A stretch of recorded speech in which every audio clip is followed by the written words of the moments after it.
Welcome to another edition of Geopolitics and Empire. As always, support the podcast. I need your support. Best way you can do that is by becoming a paid subscriber on the Substack, donating through the website. You can consult if you want with me through the website. Do check out all of my affiliates and the expatmoneysummit.com. That's this month's sponsor, October 10th to the 12th. They're running a free live stream on internationalization, particularly with focus on Latin America. Doug Casey speaking. I'm participating.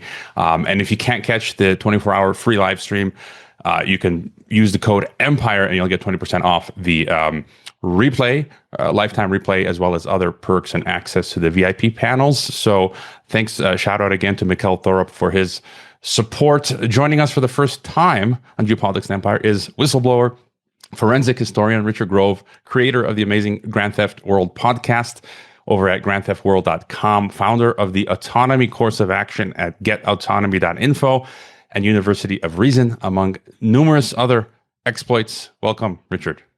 Hervoye, thank you for the invitation. And that conference that you're participating in, I just heard it advertised with Scott Horton and Daryl Cooper, Martyr Made podcast. Or no, there was the Provoked podcast. So yeah, I'm glad to see people getting to learn how to keep their money free these days. Yeah. Scott, I met him a few years back in Texas at the Ron Paul conference. I've had him on. So he's a cool guy, doing really good stuff. And if you could briefly, Richard, because I know some of my listeners are not aware. When I name drop Richard Grove, they're like, who? What? I'm like, how do you not know Richard Grove? And if you could just briefly tell us about your background and experience. You know, I just had James Corbett on. I read through his book. He did a paragraph or two on your situation as a whistleblower related to 9/11 and what was going on there. And then, you know, also tell us about how you created your flourishing anti-globalist guerrilla unit and command forces of Grand Theft World, Autonomy, University of Reason, among others. Well, I mean, long time ago, I was corporate sales exec, and then I became a whistleblower, and then I started reading books, and then I started having more questions than answers. So I got into podcasting. So a long time ago, I don't have my first podcast up here, but I do have present day podcast is Grand Theft World. But over here, once upon a time, I had a podcast called the Peace Revolution podcast that started in 2009 and went to 2018. And then prior to that, I had done a podcast called 9/11 Synchronicity that looked into a lot of the corporate connections of 9/11. And to this day, still have more questions than answers. However, a lot of the connections traditionally that couldn't be talked about had to do with a certain nation state ally of ours. And these days, people are becoming more educated on the history that comes before 9/11, and they're putting more pieces together. So it's been an educational experience for myself. And then as I educated myself, I started podcasting, filmmaking, eventually teaching. And I teach a lot about entrepreneurism and solutions to the problems that are described in all these documents that I use on Sunday nights. Yeah, and we'll get to those solutions. I mean, you've got a wealth of material, stuff that I've bookmarked, which I haven't gotten to yet. I've been a guest not long ago on Grand Theft World. And, but, you know, before getting to solutions, I always, you know, I had James on for the second time this week, Corbett, and he agrees that first we have to identify the threat, what we're up against, and then look for solutions, way to counteract. And so my biggest focus, often what I think is the end all be all, the ultimate agenda, these globalist plans for a world state. Would you sort of agree that that is one of the big questions, that's the main sort of boss, because everything else seems tied to that? All of these other things, you know, whether it's digital ID or wars or, you know, economic neo-feudalism, it's all related to their goal for, you know, centuries old, perhaps millennia old goal of installing this totalitarian world state. All throughout human history, you've got people using violence to subjugate other people and using propaganda and lies. And this comes up to us during our lifetime. So it's not expected. I'm not a utopian who thinks all these things just go away, but I know that like they're artificially turned high right now because they've turned our education artificially low, right? So if I were to take you to my history blueprint, which I started in 2008, and this is a model, it's called the Comprehensive Ontology of Cognitive Liberty. So all the ideas that I was studying that were kind of outside the official narrative, critical thinking being removed from public schooling is one of those. And that's really where they took education and turned it into indoctrination. But if you were to go back up in history, you'd see secret societies that precipitated this new type of schooling indoctrination into our society instead of education. Education is when you can ask a question and pursue through your five senses to a meaningful, substantial answer that reflects reality. Indoctrination's quite the opposite. And when you get into any of these layers of history, like, so people hear about Skull and Bones and they're like, it's a secret society.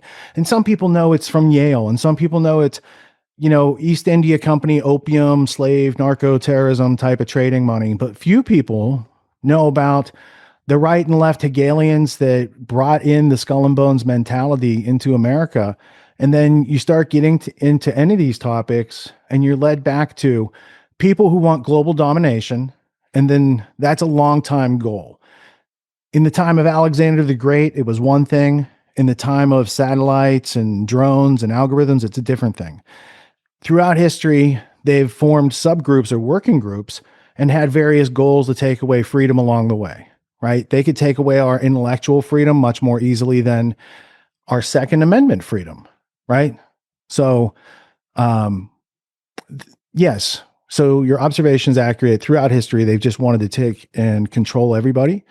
And there's a lot of science fiction that points toward it, like Elysium, I think is one of the, it stars Matt Damon, but still, it's them in orbit, artificially separated from the labor force. And they do that now with robots and drones and algorithms, all these things soon to be put in place. And traditionally, they just had to do it through tricky politics and propaganda and some monopoly of force, but it was human on human. And throughout human history, most of it is just human beings playing tricks, taking away other human beings' freedom. And we live in a time where it's not the acme of human freedom, but for a long time, it was just slavery. And then these philosophical ideas took root and some people took action. And so we're at a point where it's like a legacy to be continued and emboldened and fed and nurtured and nourished. Or if they have their way with censorship and all these other things that they're trying to do, it can wither and die and be a rumor that people whisper about in the future that people used to have freedom. Yeah, and I often use the example, as you did, of Elysium, and people have written books. I'm forgetting. I've got his book behind me on neo-feudalism. Joel Kotkin and others have talking about. They're trying to bring back Elysium is sort of like the modern iteration of the feudalism, neo-feudalism.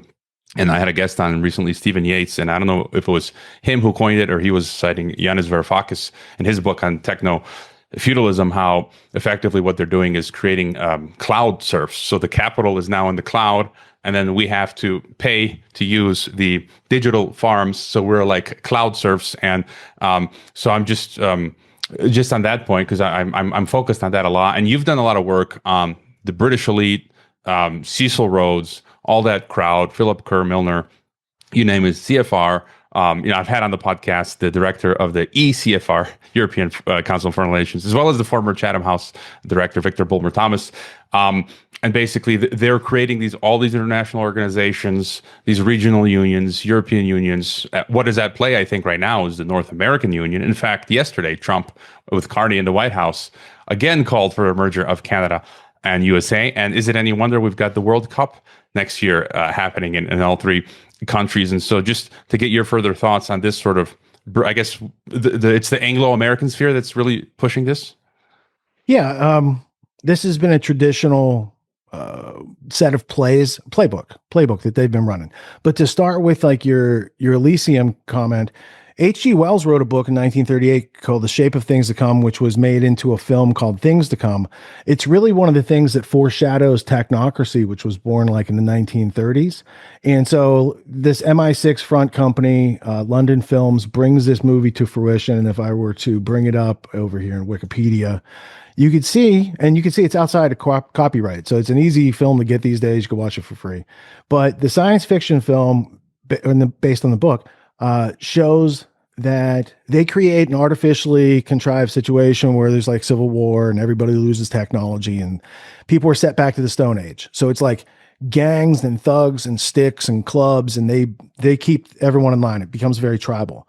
And then halfway through the story, wings over the world, this technocratic, they have an artificial jump in technology. They've got all this stuff. They've got lasers and nuclear weapons or whatever.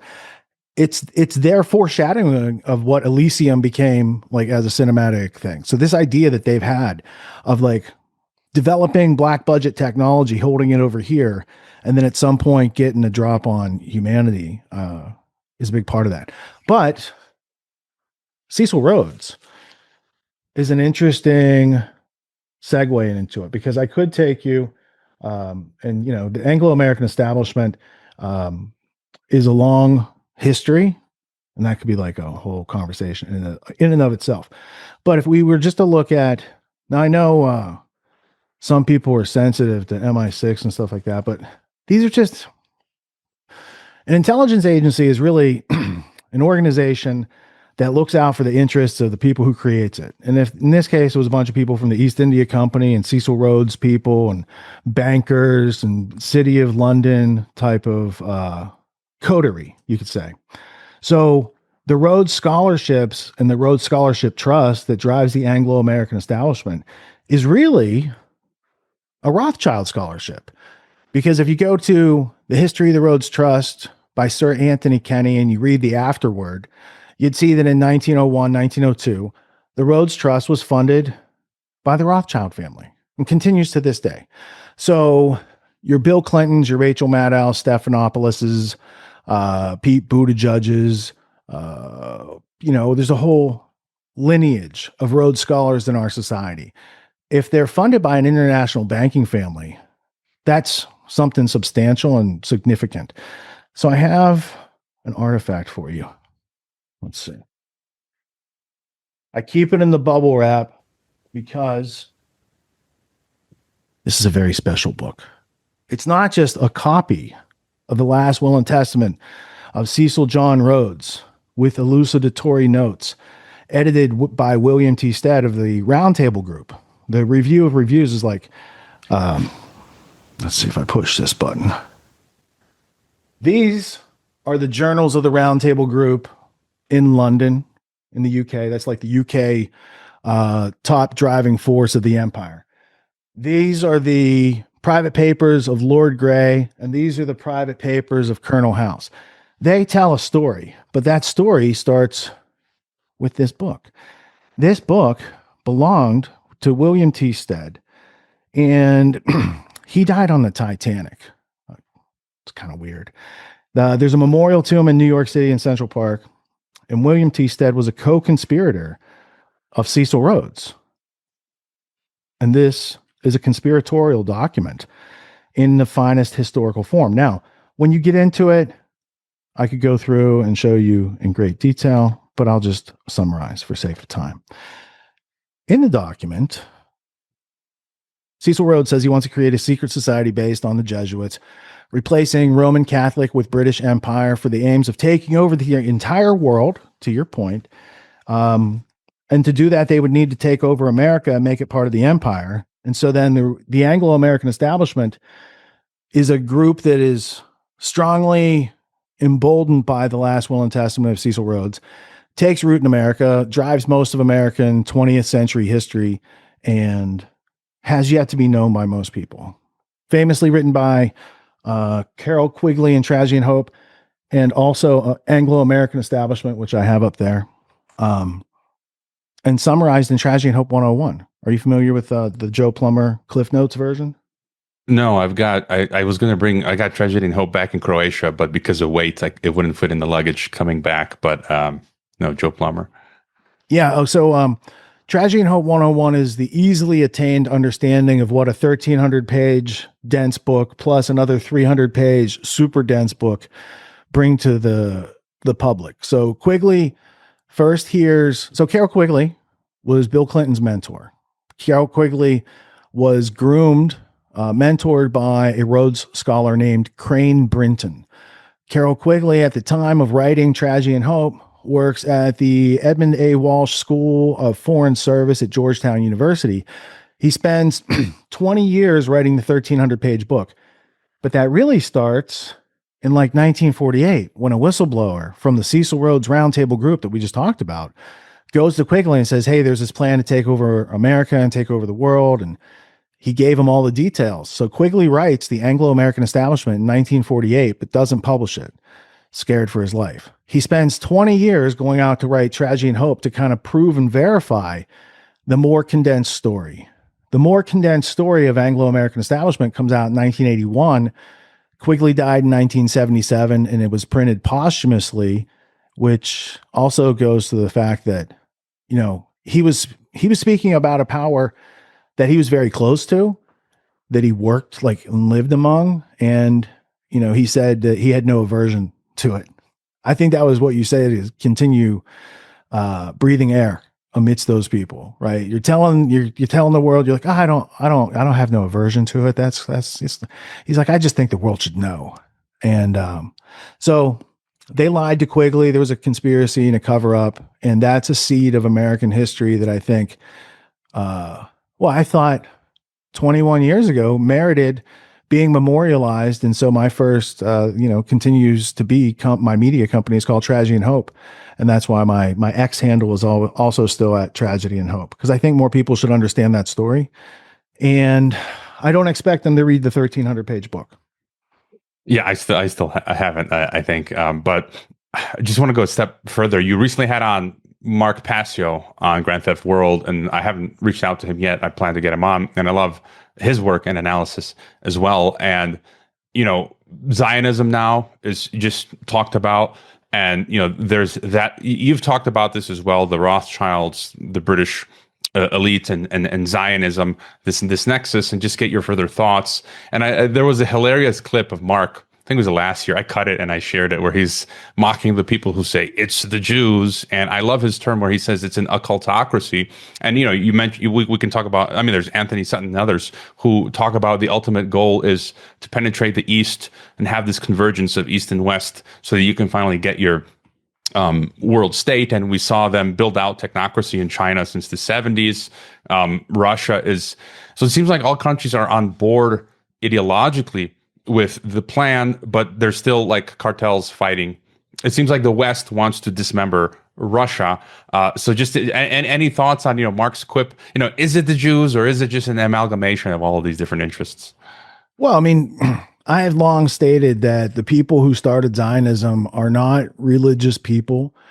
They're not people of the Bible. They're not people that the Christians, you know, think are part of their cultural, religio-political heritage. They are people who would see fit to use other people as human shields and to gather and infiltrate secret societies that already existed and infiltrate them from the top with their purpose to drive about world events in a way that is very non-democratic or constitutional republic-ish. I did a presentation for Ed Griffin at his Red Pill Expo. This was by request. So he's like, can you give my audience the history? And so we called it the War Without Victory, the underground history of Israel-Palestine conflict. And it goes through about 150, 200 years of history that are substantial and yet to be understood or known or recognized in any of the debates or conversations. And it does make a big difference. And I don't want to spoil the whole thing, but there was a Sykes-Picot agreement at one point. Corbett's famous for, World War I conspiracy. Sykes-Picot are explaining there, when you understand that between Sykes and Picot are the French and the British Rothschild families, and the French Rothschilds start colonizing Palestine in the 1880s officially. Rumor of it starts in 1829 and is repeated in 1833, 1835. And so the speculation of making Palestine the Holy Land, the homeland for the Zionist project, starts before Zionism was even a phrase coined by Theodor Herzl at the 1890s. So I brought an artifact for your audience. Let's see if I can get it on the screen. This book was published in 1861 or 62. Let's go in a little bit closer. All right, it's called The Revival of Israel, Rome and Jerusalem, the Last Nationalist Question by Moses Hess. Now, Moses Hess is the father of utopian socialism. He is not religious, and he is someone who conspired, as he lays it out in detail. So I won't give you the whole thing, but I'll hit some major passages here. He's talking about at one point to bring about Jewish nationalism is a goal. And then they talk about rebuilding the Temple of Jerusalem, and then more reasonable than the attempts of those fusionists, like my friend Hirsch, so Rabbi Hirsch of Luxembourg, utilizing Freemasonry as a means to amalgamate all the historical cults in one. The Luxembourg rabbi, the antipode of his namesake, Frankfurt Rabbi Hirsch, developed the idea of fusion so thoroughly in his excellent lectures, which he delivered at Luxembourg Lodge, and he later published under the title Humanity as a Religion.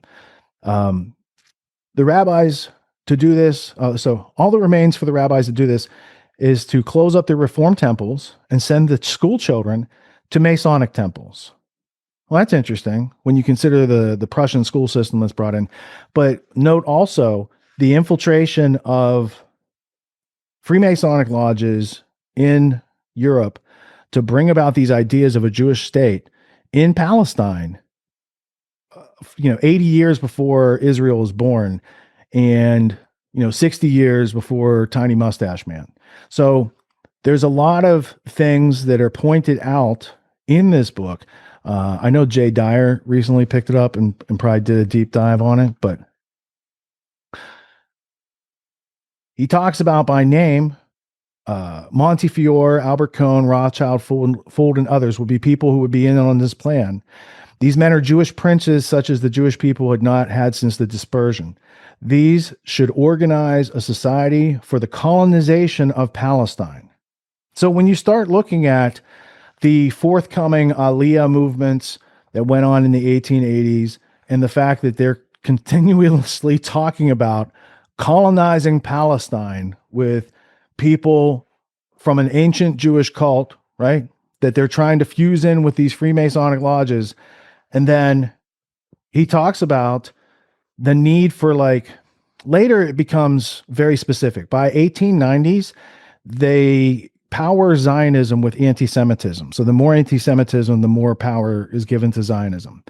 But this was saying Judaism is surrounded by an almost indissoluble crust composed of dead residue of the first manifestation of the modern spirit from the inorganic chalk deposit of an extinct rationalistic enlightenment. This crust will not be melted by the fire of Jewish patriotism. So they can't organize Palestine just by Jewish patriotism. It can only be broken by external pressure, under the weight of which everything else, which has no future, must give up its existence. And then if you go down a little bit, let's see. The hard covering, he's talking about this implacable covering that keeps people in that mindset that surrounds the hearts of cultured Jews will be shattered only by a blow from without, one that world events are already preparing and which will probably fall in the near future. So I don't know what he's talking about, but the whole thing's about colonizing Palestine and how they can get that done. So, and let me just, before we leave that book real quick, 1862. Originally published 1862. And the title, as it's reprinted, is very close to the original title. So it's an interesting artifact. And if that were the only artifact of that group that we had, I'd say that's interesting. But when you have, I don't have all of them right here, so I'll go over them. Rothschild and Early Colonization is the book cover. But if you open it to the title page, the book is titled Rothschild and Early Colonization of Palestine, and it starts in the 1880s. And so that's Hebrew University. The author is Rand Aronson. And so now you start stacking up these pieces from the 1800s that show a full-out, premeditated colonization and jacking of people's land. And then you carry that up through the Balfour Declaration, which is a very interesting piece of history. And then you carry that into the British mandate, right? So what people don't realize is Sykes-Picot Treaty redrawing those countries led to either France or Britain being in control of those countries. So it wasn't just like the British had a mandate to govern Palestine. They had a mandate to govern Egypt. They had a mandate to govern Iraq. There's a whole bunch. They just basically drew that line, and French get here and British get here. And so it's a very interesting time in history because it's almost like the Zionists didn't want to start from scratch with the Arabs. They had a proxy go in and set everything up. And then at one point, that point being July 22nd, 1946, the, Haganah, Irgun, Stern Gang, Leahy, they bombed the King David Hotel in Jerusalem. They killed British civilians, British service people. They killed Jews. They killed Muslims. They were pretty indiscriminate about how they did it. And that was a way to tell the British, go away, it's going to be our country now. And that was always the setup anyway. So that being an official part of history is also usually not talked about when people were talking about October 7th. We just had the 2-year anniversary of that. A lot of people think it starts with people in the prison attacking the prison guards, and they don't go back to, oh, you mean Gaza would still be part of Egypt if Israel hadn't taken out the USS Liberty? Oh, wait, that makes a difference today, doesn't it? We're not allowed to talk about that. Traditionally, for the past 25 years, in the post 9/11 world, you definitely couldn't ask those questions. But now's a time in history where people are noticing such things. And I think it's important to be able to look at the artifacts available with the technology we have today, because history is usually being scrubbed, blocked, censored. But we have the ability today to get our hands on enough credible, irrefutable evidence that sways the balance. And it's the censorship of that information from the battlefield that gives the enemy its footing. Yeah, and I was watching that presentation last night. Really great. I'll link it in the description. And just before getting your further thoughts on the algorithm ghetto, the phrase I borrowed from my past guest Edwin Black, he's a Zionist, yes, but if we can separate his Zionism from his work on IBM, I have all his books. Yeah, and I preferred using his term. But just real quick, if we then extrapolate, you've brought us up to where we are now. There's this sort of Zionist technocracy merged with the Anglo sphere, and then into the east, you've got BRICS, the Belt and Road, and China, and they seem to be making deals with Saudi Arabia, NEOM, Israel, Gaza. They've got these corridor projects. And just what thought do you have when it comes to the east? Where do they fit into this grand scheme with the Moscow and Beijing? Well, I think the United States and Moscow aren't the places that they're looking for future control. They want control for the past 100 years of our history. It was about getting footholds in Asia and India and these various places that the East India Company started inroads to in the 1800s. So I don't think that they had, their plan is for America to be a third world country and for China and India to surpass what the US, UK, and Russia were bringing to the table. Now, Israel is not the eye of the tiger. Who was that by? Survivor. Israel's a survivor. And they say, we see the world switching. We might even be helping to switch that polarity. And they're right in the middle of the new polarity. They need new Ben Gurion canals. They need all sorts of new stuff. They're working with the people that have been mistreated by the US-UK relationship. Hey, Saudi Arabia, you tired of the Anglo-American establishment taking all your oil and blaming you for 9/11? Well, come on over here. ISIS doesn't attack over here. Those sort of things go on. They've really got to grind with Iran. That's like the last domino they haven't toppled. And it's like, why? Why? It's part of U.S. foreign policy. It's part of Israeli foreign policy. Iran has not tried to destroy Israel in totality in history, right? They just kind of chill between Afghanistan and Iraq. And if we were ever going to go in there, that would have been the time to go in there when we had them surrounded at a time in history where the military industrial complex was at the top of its wave. it was unquestioned, just like money, money, money, money, because it's like 9/11 terrorists and everything just went over there. So if that was really a policy of the neocons and they were serious about doing anything other than stringing out the wars, you know what I'm saying? When you could see you had it tactically surrounded and then you just let it go, that's like Biden giving the bases up in Afghanistan. Maybe they want the other side to have more armaments so they can play war harder. And we have, more armaments we didn't get to use because they're just using, sticks and stones over there. So it's an interesting milieu that we're being driven into, I think. Didn't we used to have the Monroe Doctrine? And, don't get into don't get into Europe's foreign wars is what George Washington's farewell speech was all about. Steer clear of wars that Europe is like all involved in and America would be fine. That could still be true to these days. But why does America do this? Is it because America is so nosy and wants to be all up in everyone's business? No. It's like we're all on a bus that got taken over by the Anglo-American establishment and we're driving straight toward their new world order until people start learning how to like maybe drag their feet metaphorically. It doesn't work on a bus, but it could maybe work in other metaphors. Yeah, and to that last example you gave, I've been reading some analysts mention it's interesting because Azerbaijan and Armenia seem to have moved back into Washington's orbit, and Trump is talking about going back into Afghanistan. So it's almost like they could, as you just explained, they didn't do it the first time, but maybe they're preparing to attack from Afghanistan, Armenia, Azerbaijan, into Iran. So I guess we'll just have to see what happens. And I did want to then get to technocracy, the other element. So if they're working towards these supranational forms, this world federation, technology is really the hammer that's going to keep us down. And people have, I've had on Jacob Nordengard, who's great, and all this talk of a UN global digital brain. I think you've talked about that, and this leapfrog element as well when it comes to Elysium and technocracy, because we're seeing people thought for a while in the 2000 teens. I came inadvertently to Mexico in 2010, so I wasn't running or fleeing anywhere. But people thought, it's going to take a while to come to third world, and it's like, no, it's actually the opposite, because they've leapfrogged technologies, and all you need is smartphones and digital IDs and internet's now satellite 5G. You're good to go. And so just get your further thoughts on the algocracy.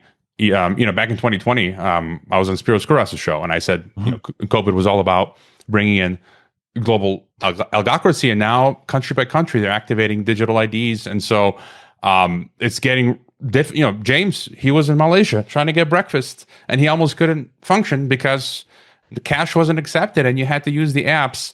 And so what's sort of your extrapolation of what this is going to look like going forward? First, shout out to Spiro and Corbett. What they want is, track, trace, database, everybody. And that type of control allows them to operate with more tyranny, with less pushback. And they've been working toward it for a long time. Americans traditionally adopt it because, why do you have this military industrial complex device in our pocket and tracking us? There's convenience. You get Netflix or whatever you're doing on there, right? On the other hand, to the point of like where these things are tried and tested, Palestine's a laboratory for that. And if you see them using some sort of technology like lavender on those Palestinians, or Where's Daddy, or Call Daddy, or I get the podcast and the death campaign mixed up. Kamala was on Call My Daddy, or Call Me Daddy, whatever. Anyway, when you start seeing that being used against whoever the popular dehumanized group is, as narrated by the military industrial complex, that's coming for you later. I don't think anybody should take comfort in saying, look at what they're doing. Like, no, they're going to be doing that to you soon. And Palestine is Laboratory by Anthony Lowenstein is a good book on that.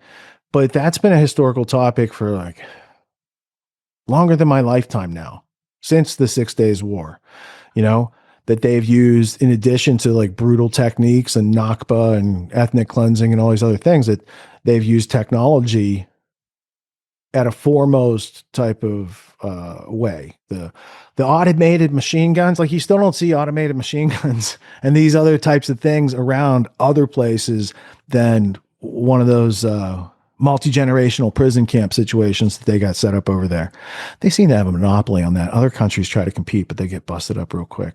I don't know. Other But countries I should think have a reputation that can't be assaulted. it's slipping in though. Like I just read in one state of Mexico, Zacatecas, the police there just unveiled for the first time in their arsenal. I think it was armed or a robo dog. So Yeah. it seems like it's slowly. Well, when you deployed. talked about going back to Afghanistan, it's like I just pictured like the robots going at each other. You don't want to send fragile humans to the mountains over there anymore. You send the robos. And popular YouTuber Whistling Diesel got one of those. He got a robot that cost less than a new SUV for a lot of families. And he was doing a bunch of funny stuff with it. But I was like, dude, what if that thing was 8 feet tall? What if you had the more expensive version? Like, I don't want to see, like, I thought Terminator was supposed to be a warning to people. Like, hey, this is down the road. Don't do these things. And they're like, let's name it Skynet. They took it as a business plan or something. So, it's been challenging enough to like defend your human rights in the human world. And now it's like, you're going to need some proxies maybe to deal with those types of technology. Like I trust freedom because freedom's always on the cutting edge and the tyranny's always trying to destroy freedom, but they don't understand it, which is why they try to destroy it, which is why they're always a couple steps behind. But still, we could get to the point where we don't have to try to outrun the overlords of technocracy. But they're heading full steam in that direction. And it's getting more and more obvious to people at the same time. So can we prevent them from reaching their goal?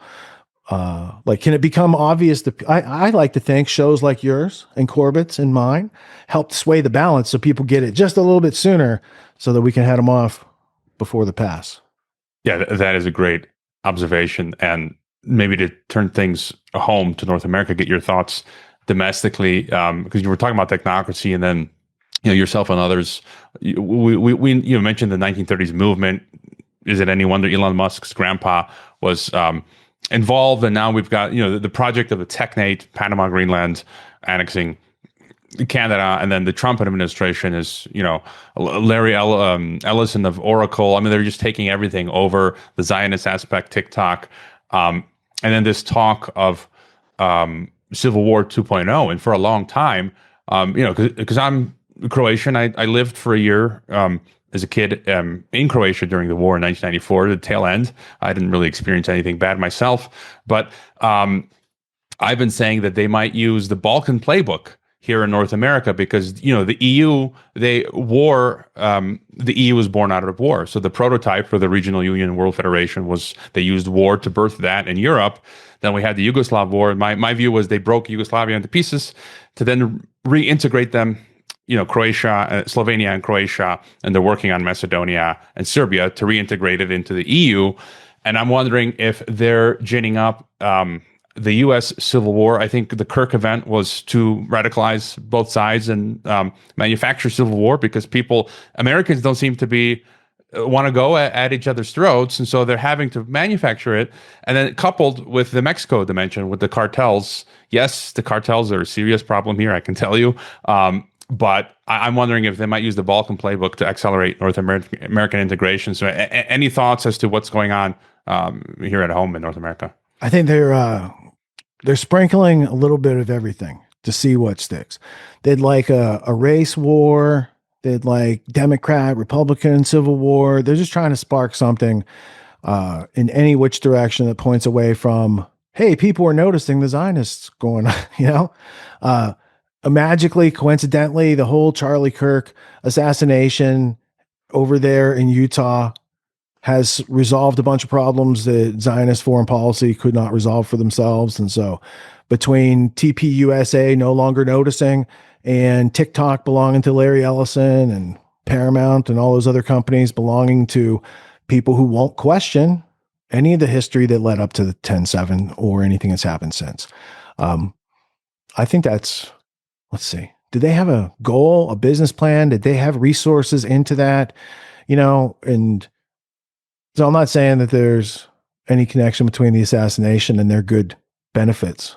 They're the, chosen people. They get, it's like God showing light on them. And Utah has nothing to do with anything. just the absence of Charlie Kirk from a stage that'll now no longer be overshadowed by him stepping off the Zionist propaganda cause. Because I don't think he had a chance to learn prior to that. But when he platformed Tucker, I think that a country that already had a seven-front war saw that as something that threatens their future, and they're going to do what they've done in the past and have no relation to the thing that is the thing that happens. And I want to bring this up just briefly because you were talking with Mark Passio, and he brought this up. And your approach, again, I want to stress, I taught university foreign policy, international relations. You know, you're a forensic historian, and you want to use facts, right? Credible sources, particularly the topics that we deal with, and then the audience that we have to deal with, and then the crap that gets thrown at us for being conspiracy theorists or whatever. And I was just amazed at the number of, a portion of my listeners that jumped immediately. I mean, we can go through the scenarios, but we've been so, demoralized, the cognitive dissonance, psyoped, where people have sort of, and, it's a natural like PTSD that we've all sort of gone through with all these psyops, 9/11, COVID 9/11. And they've jumped straight to saying, Kirk faked his own death with plastic surgery and masks and blood packets, and now he's in an FBI Valhalla witness protection program. And I'm thinking, like, okay, there was not even one iota of evidence that there's a protection program called Valhalla. It just sounds nice. I'm like, can you show me? Yeah, that's all dismissed as arbitrary until some sort of evidence comes on the scene, and then we could go to more like reputable, not verified, because there's a lot of things like there's nothing verified in these current event situations yet, right? But the latest news this past week is that the Superman skeleton stopped the miracle bullet with C2, C3, C4, and C5, C6, and T1. I think there's 6 vertebrae. It didn't hit one, but it got the whole spinal cord all the way down to the thoracic first part of the spine. And people who know ballistics and shoot, and this is their job, and they're having problems with the claimed trajectory of the official narrative. From understanding physics, understand that a projectile in motion is going to stay in motion until acted upon by some other disruptor of its energy and direction. And, there are 1 in a million things that happen, but throughout all of this, so first off, if there's no evidence, you dismiss as arbitrary until there's evidence. The absence of identity means there's nothing to talk about. It is much ado about nothing. So then you get to what is the evidence. And then when you get to evidence that's contradictory, you don't automatically say it's like, it's them. You use Hanlon's razor, says, do not attribute to malice that which could be attributed to incompetence. Now also, that razor cuts both ways. I don't believe that it's all incompetence on 9/11, but I'll consider people are incompetent, right? So in certain cases. So you're trying to sift without throwing out evidence, but also sift without including things that aren't evidence as evidence. So you need a sophisticated mental filter. And so there's the claim, and if it seems to contradict, there are no contradictions in nature. It has to be reconciled by some missing piece of information. So you have what's actually applicable to the situation, and you have other things that are like superfluous. So to get rid of the superfluous noise and focus on the signal, you ask the questions in this situation where like the bullet changed path. That's one thing. In a situation where evidence is put out in artificially like aggrandized, grainy form.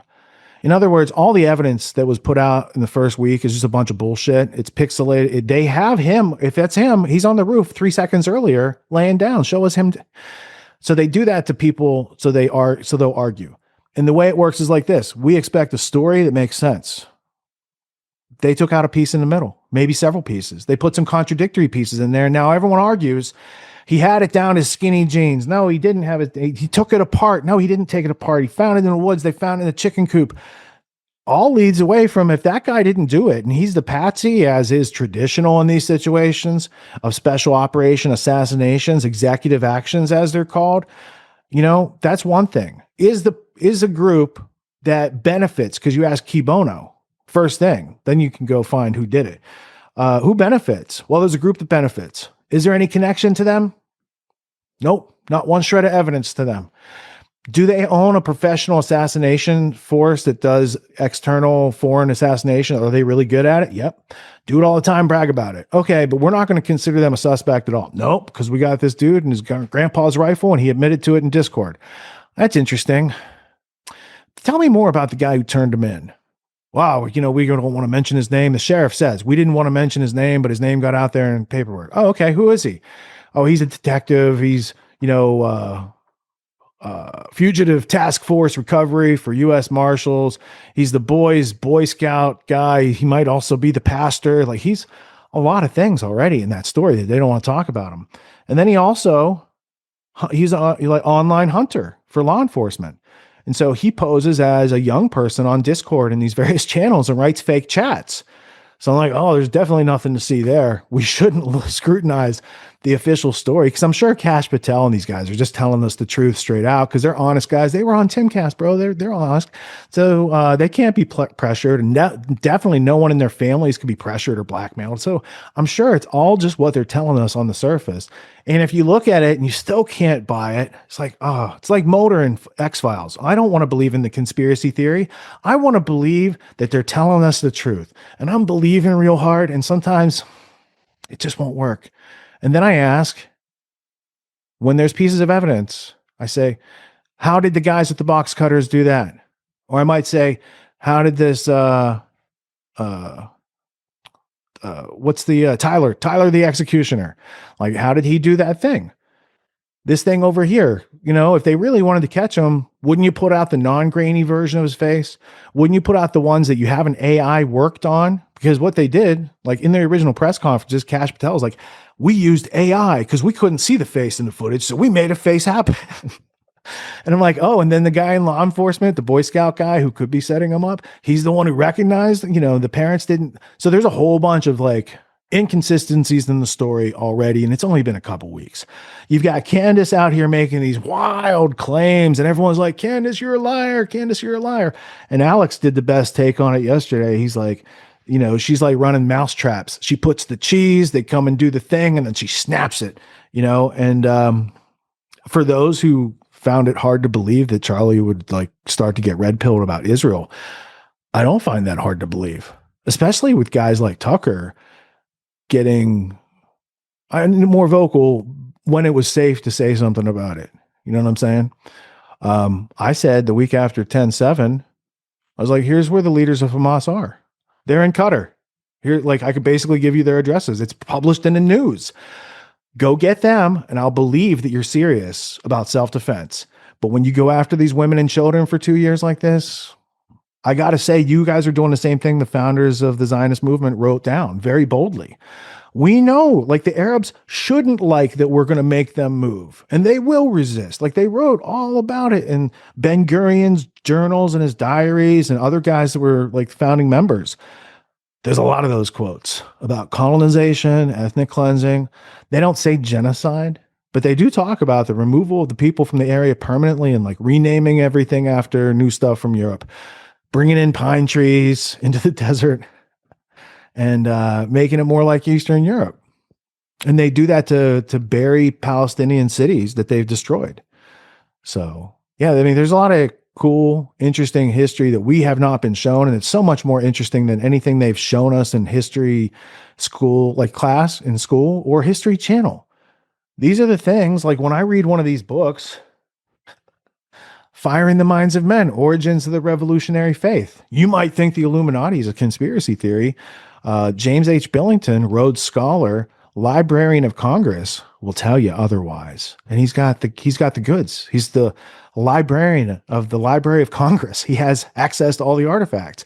So he's like, history of secret societies is a real thing. And if he takes it seriously, maybe I should take that seriously and stop reading like, some internet web page back in 2003, 2004. It's like, who knows? Heads or tails? Is this reputable information? But when you get to people in the first person with the artifacts, the resources, the references, those are all the places that gave me, like, it's where your incredulity, you're not believing of the claim. the Rothschilds are an international banking family that have had influence on human history for hundreds of years, and you've never heard of them. And that's how I was when, I worked on Wall Street. I worked with these banks and companies. Never heard of the Rothschilds, bro. I had a college degree.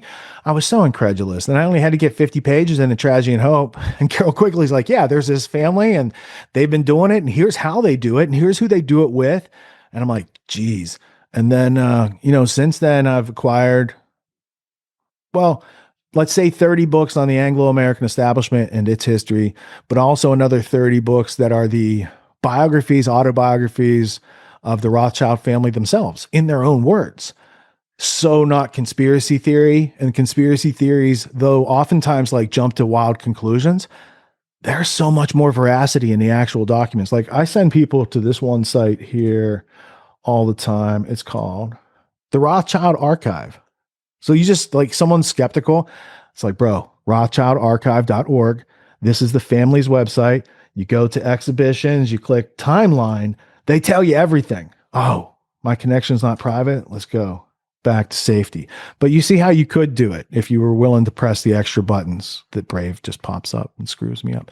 But in that timeline, you're going to clearly see the Rothschild family got their money because the guy who made money from renting troops to England, the Hessian troops come from Hesse in Germany, in Prussia, the military system state.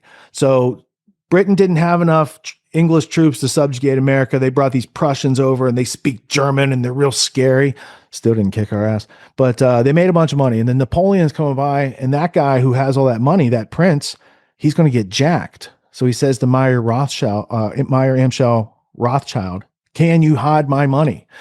He's like, yeah, my son's in England. He just, got a bunch of kids, but only one is out there. He opened a bank in London and we can send it there.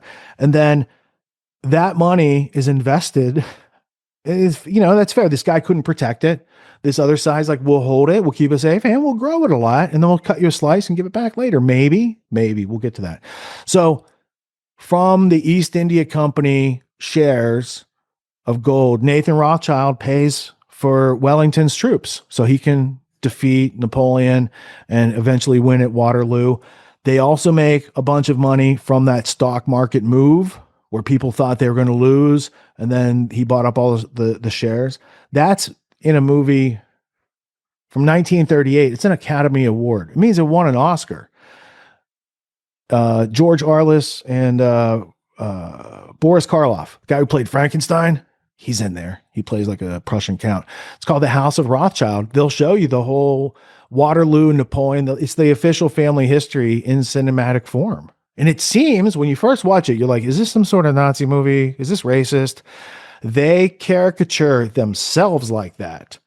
So that was then later used, I think, in Germany for like, they cut out pieces and they're like, propaganda and stuff. But the film itself is a Hollywood officially, I think it was Victor Rothschild, the fifth spy in the Cambridge Five. I think he had something to do with the production of that movie on behalf of the family. And I'm pretty sure, if I remember properly, Victor Rothschild was dating Ayn Rand at that time. Very salacious history. Anyway, the money that was preserved by the Rothschilds may or may not have been given back to the guy from Hesse later. They have two portraits painted like they gave it back, but there's no actual records, especially in the archive. So when you go here and you got a big exhibition, you got the timeline of the family history. If you paid back all that money, I would think it would be in the timeline. And interestingly, it is not. Let me go anyway. It won't just let me go. Jeez. Proceed, it says right there. What's that? That's all right. Yeah. That's all right. That's just, I did get it.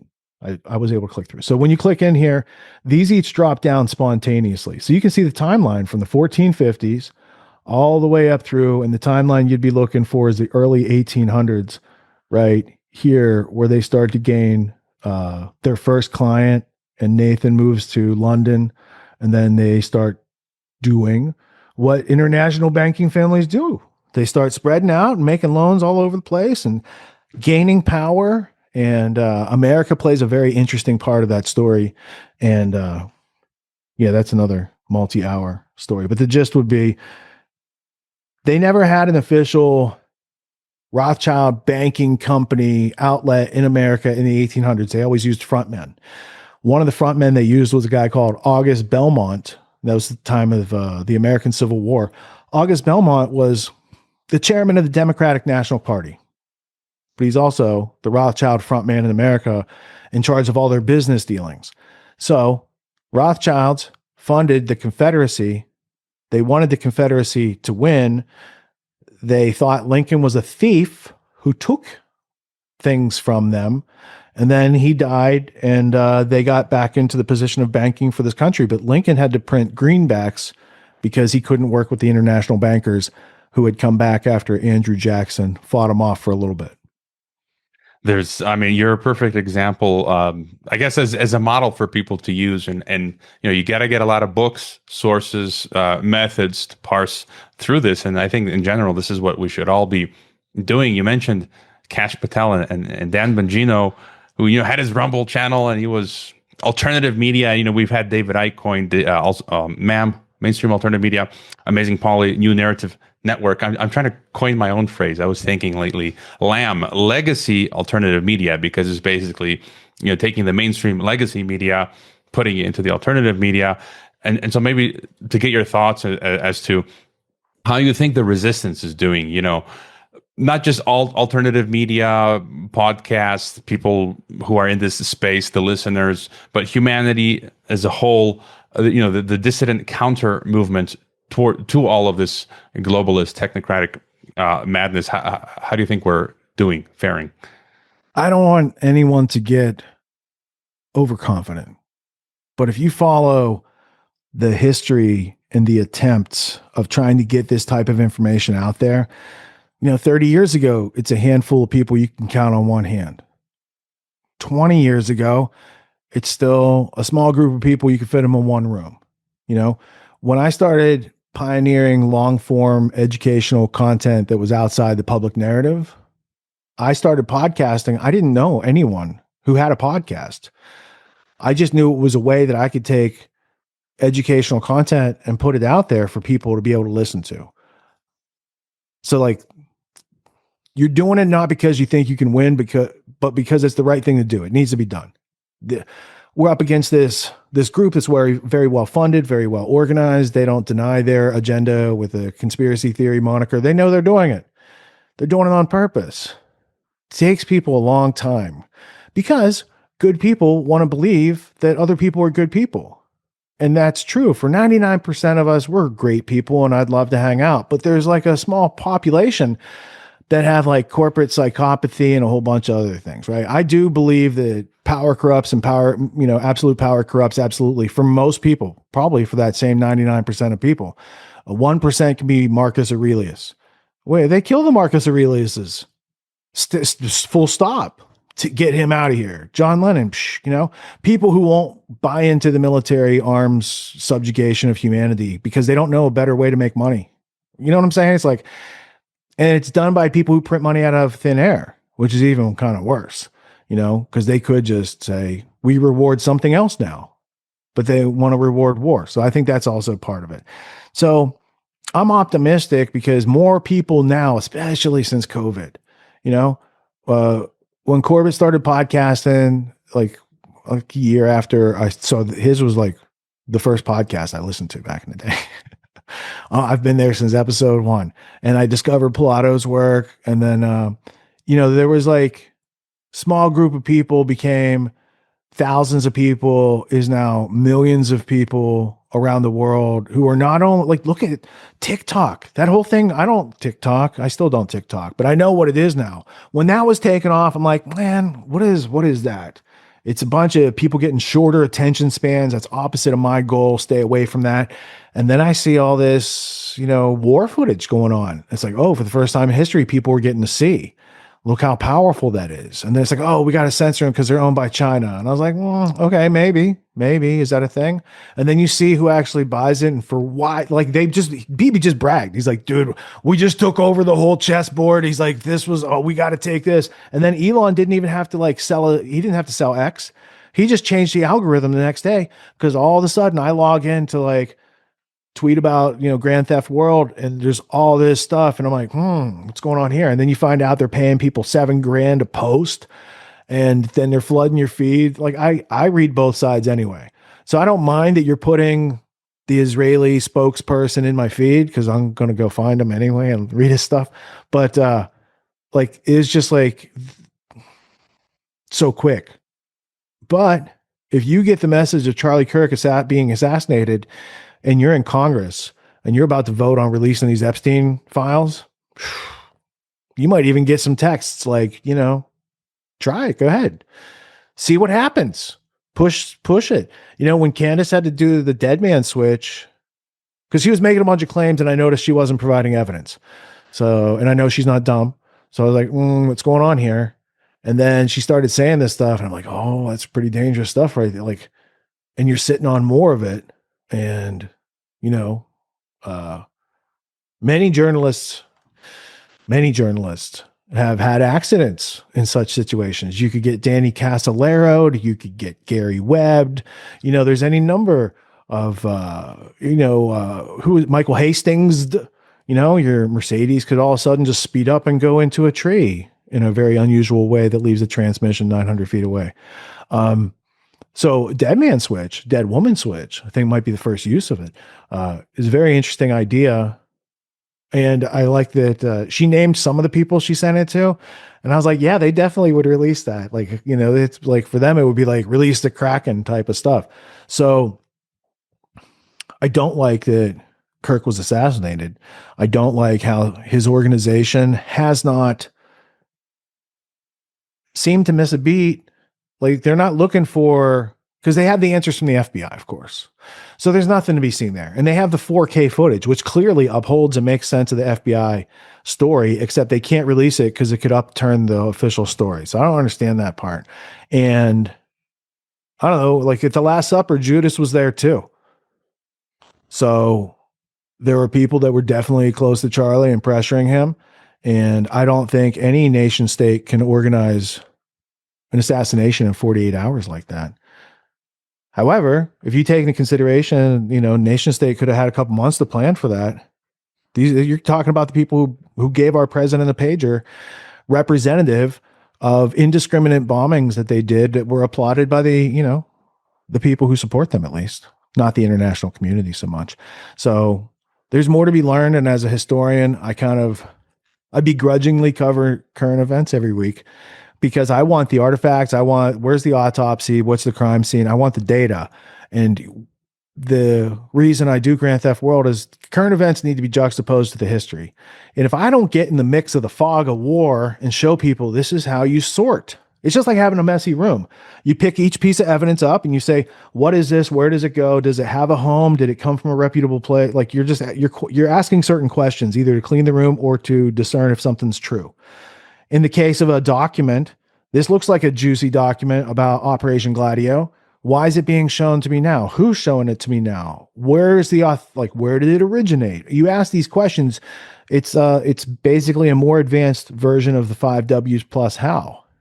The mind control of the public is done because people assume that authority is speaking the truth, and they don't even have to think about it, as Ethan Klein would say. So it doesn't have to be MK Ultra and technocracy and all this other stuff. They're doing all that stuff because they know people are waking up, and it's a one-way valve. People aren't adopting Zionism en masse right now. You have the loss of a Christian Zionist America that outnumbers the Zionists like 3-1. In other words, their biggest supporting force is a group of Christians who have been told probably things that are not true. I wasn't there when things were told, but they have a sense of the picture that's not really reflective of the artifact document that they celebrate.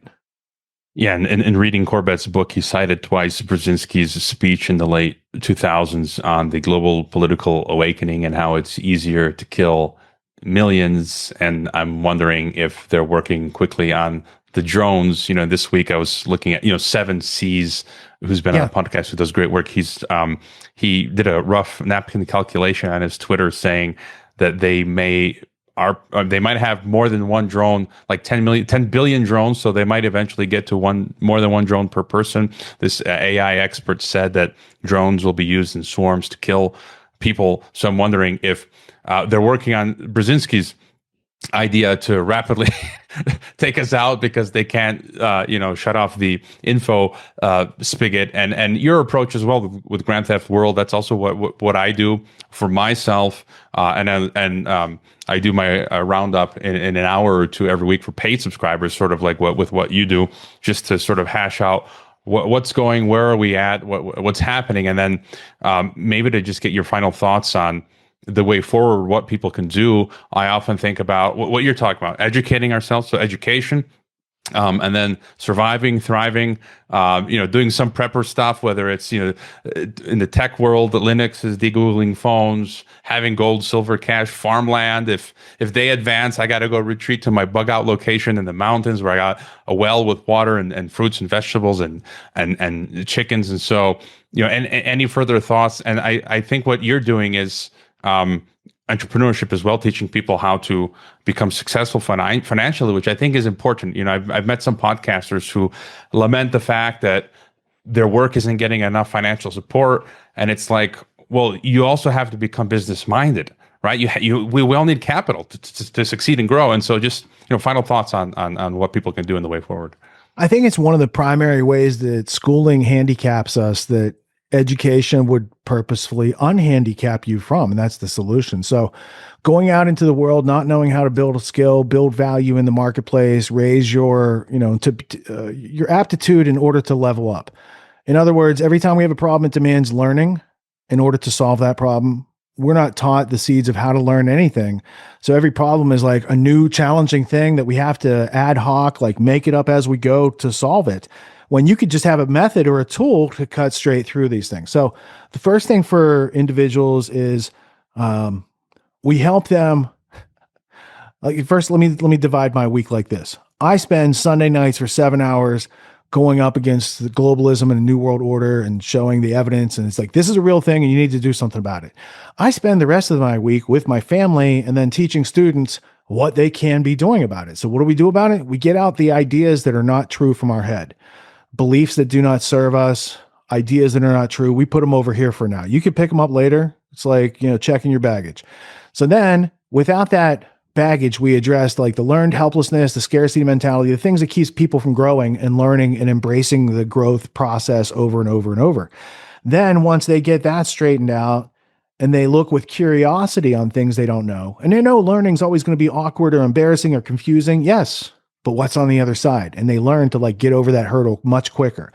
Now they can learn anything. They can learn things more quickly. So now they're making progress. Now you can stack on 6-figure skill sets, knowing how to solve high value problems in the marketplace in evergreen ways it's like having a bucket and knowing to be able to go to the river to get your currency instead of being like, I need to make a bucket somehow. It's like, no, dude, you get a bucket. Just because you have a bucket doesn't mean you just go get water all the time. You get water when you need it. You don't have to spend your whole life doing the grind for the paycheck that just gives you enough to exist. You can learn to have multiple offers out there working for you and be able to live much more like you're going to get meaning and satisfaction and confidence and competence. And those things add up to peace of mind, especially if you know how to take care of the money component, which most people don't know how to do. All the things you talked about, let's talk prepping, let's talk farming, all these other things that we need to do, they all cost money. And we're not communists. So if we don't learn to solve that for ourselves, it's either plunder other people's production or woe is me victimhood. And I don't want either of those paths. So I chose, when I was going through college, I knew my college degree wasn't going to give me the lifestyle I wanted. And I went to a meeting, had like 200 college kids in there. The ad said, make 10 grand this summer. I didn't know what we had to do. I made $3 grand a summer working as a fry cook. So I was like interested, what do we have to do for 10 grand? And it was a franchise system teaching you how to run a business. The business they taught us how to run was house painting. So you know how to bid jobs, do contracts, hire, fire, marketing, all the good things that you need to learn anyway that college wasn't paying. Like I was paying for college and it wasn't teaching me. I was going to get a business that paid me and I learned exponentially. Then when I graduated, I went into the marketplace with that skill set, not my college degree. And I got paid at exorbitant rates that far exceeded my hopes. So I was cool.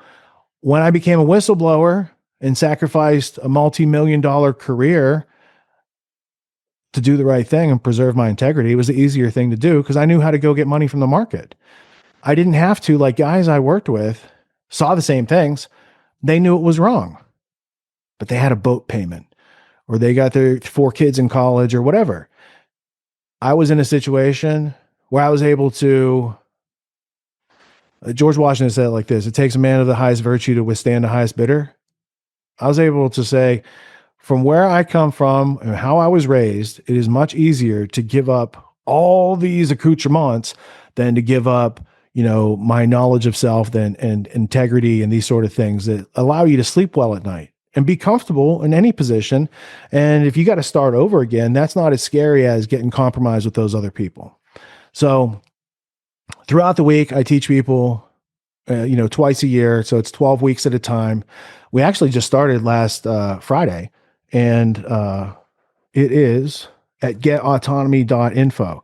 So people are talking about civil war, revolution. Yeah, those are all things that do not add up to a good future for us. So I know I always have the choice. I can go with the flow of their calamity, destruction, and chaos. Like during COVID, I doubled, tripled, quadrupled down on my business to go help other people during that time, rather than trying to prep and stay in lockout. I got out of the fear mode very quickly, and I paid $20,000 to take a course that would help me refine my offering to my audience. And so I was in growth mode while most other people were like shrinking and cowering. And only because of my extracurricular college experience did I have the chance to learn that type of stuff. So now during the week, twice a year for 12 weeks at a time, I work with students who are adults between ages 18 and 85. And they either have no experience or a lot of experience. There's still things they want to learn, things they want to do, problems they want to overcome, communications that they want to be conversant in how to talk to their grandchildren, or any of these types of things. Once they get the general set of tools, then they can apply them in their own specific way.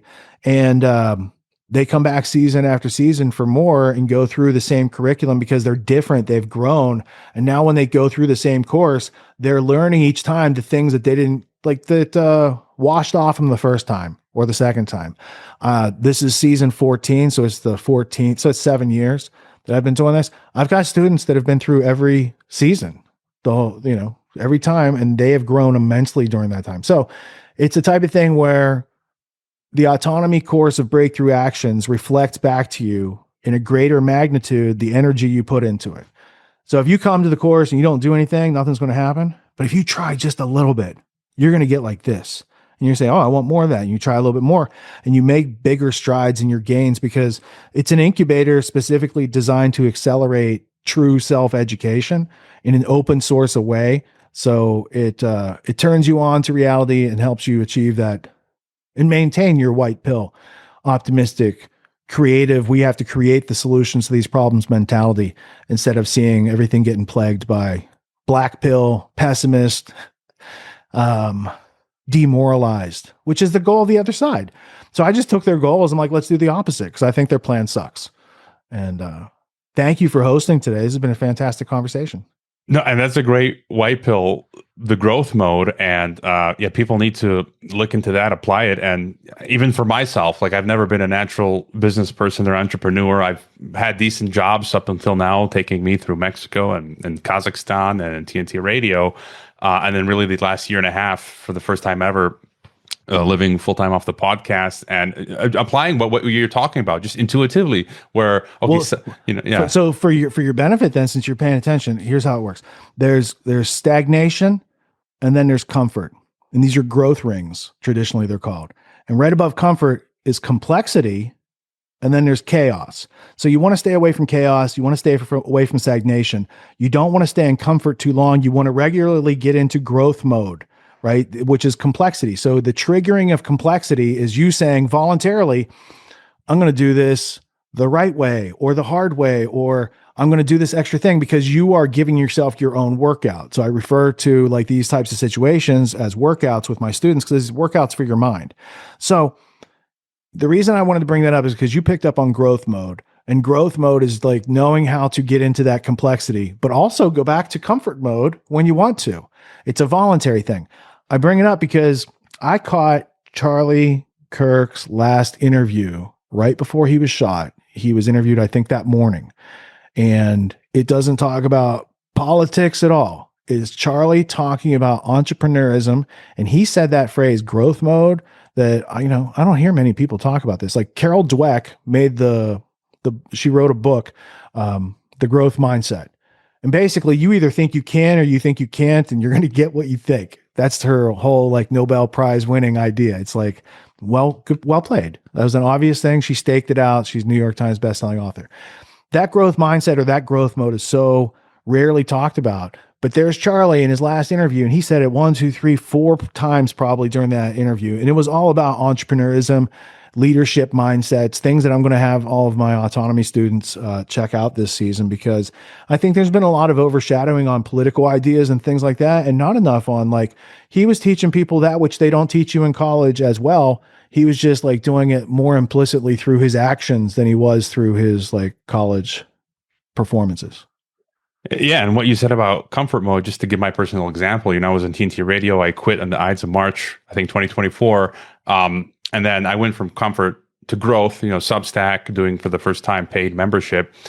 And then I went back to comfort, I was getting enough money for a while. And then now it's like, we're in problems again, and then it's like growth mode. And I picked up the phone, talked to some colleagues, adding a new business aspect. So that's going to give a boost financially. And so it's kind of like, yeah, you got to get up and at them and get uncomfortable doing stuff that I don't know. I've been flying by the seat of my pants the whole time with the podcast, and so more people. And I kind of get disappointed sometimes. People ask me to be a guest on their podcast, and I see they haven't prepared, or they ask me about tips for starting a podcast, and then they never start it.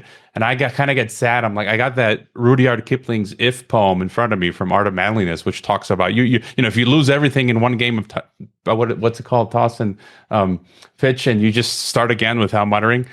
That's that attitude of grit and manliness that we have to have. And so your links are in the description. I think I heard you mention that Autonomy previously was lifetime, and you're ending that. Yeah, so for the first 1,000 students over the past 7 years, because it's a small class, so I know everyone's name, and doing it twice a year is easy enough for people to go through. It doesn't take too much time, but it's enough substance to merit coming back. Well, lifetime enrollment after 1,000 students has a huge overhead on my infrastructure. So I decided we're going to grandfather in everyone who bought it, because that's there. They keep coming back. But we would make a special where this season, season 14, is the last time for lifetime enrollment with the original packages that we offer. And so if people go to getautonomy.info, and it's all about transparency. You're not allowed to just buy the course. You have to get an invitation to buy the course.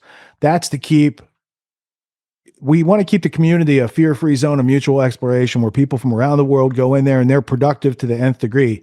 To do that, we got to sift out a little of the noise. How do we do that? Well, we make people jump through a couple hoops, but the hoops are for your benefit. So one hoop is the Autonomy Primer, which is a course that gives you full transparency on what the offer is. Now you might have some questions. So you have to talk to a graduate. You have to talk to someone who's been there and gone through and graduated. You get all your questions answered. Now you're prepared to do an informed consent decision without regret, which is one of my goals. I want high customer satisfaction. So you design a process that delivers that. So it takes people a week or so, but they get through that process. They get in, they get to meet the others, and then they keep coming back for more. So this is the last season that we're offering that. And then we're going to do other types of packages that help us offer it to a wider group of people without watering it down or distilling it. Distilling is pretty good. Condensing it, but not watering it down and losing its essence. That makes sense. That's one way to keep out the feds as well. And then, of course, there's Grand Theft World, which I check out as well. A lot of great guests. Links are in the description. So thank you for coming on the podcast, Richard. Thank you for hosting. Thank you for this professional DIY production metaphor, because neither you nor I had to have people pushing buttons, and we were able to just get it done. Thank you, Jorge. Thank you so much, and look forward to talking again.